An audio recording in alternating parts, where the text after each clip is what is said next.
am sa texe tey sax ëllëg kon mooy li gën a am solo suñu borom bu mu tëñee ci jamono ngir di xamal doomu aadama ne jamono lu ama am solo la kenn waru cee neenal benn seconde lu mu giñ ci jamono ne doomu aadama ngi ci perte ndax jamono ji mu wax day delloo si xelu nit ci jamono ni mu amee solo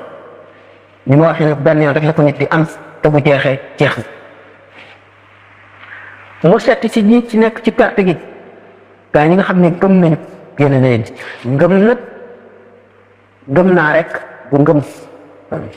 diw nangu na ne yàlla am na nangu na ne moo yónni Muhammad sallallahu alayhi wa sallam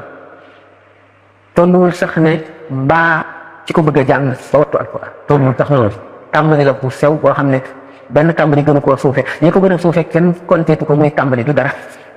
ki gëm ne yàlla am na moo yónni Muhammad sallallahu alayhi wa sallam lépp lu mu wax dëgg la gëm nangu naa kon iman lu ama am solo la daan ko waxtaanee ci biir mu teg ci wa amilu saalihaati ngëm rek boo fa yemee doyul ndax suñu borom dafa santaane ñi gëm dafa ne yéen ñi gëm def leen nangam bàyyi leen nangam kon wa amilu saalihaati jëf ju baax ci la bokk daan ko waxtaanee yemul ci jëf ju baax daf koo leeral yokk leeral mu ne watawaasaw bil xaq watawaasaw bis sabri mooy li ñu dajale fii mooy li ñu xund fii mooy li ñu bëgg a waxtaanee itam ñi gëm jëf-jëf yu rafet ñu boole seen bopp boole seen xol dénkante ci muñ dénkante te muñ kat sallallahu alayhi wa sallam nee na mooy genn wàllu yi ne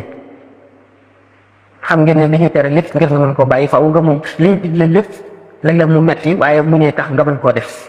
ndax mu ne watawaasaw bil xaqi watawaasaw bis sabri dëgg nag mooy mucc su ko xamul tey da nga ko xam ëllëg te fa nga koy xamee ji du la gënal kon doomu aadama itteem la war a nam ne jees yi itteem ndax nekk gu gàtt gi muy nekk fii te lu mu am fere ëllëg fii la ko jële ci nekk bu gàtt gi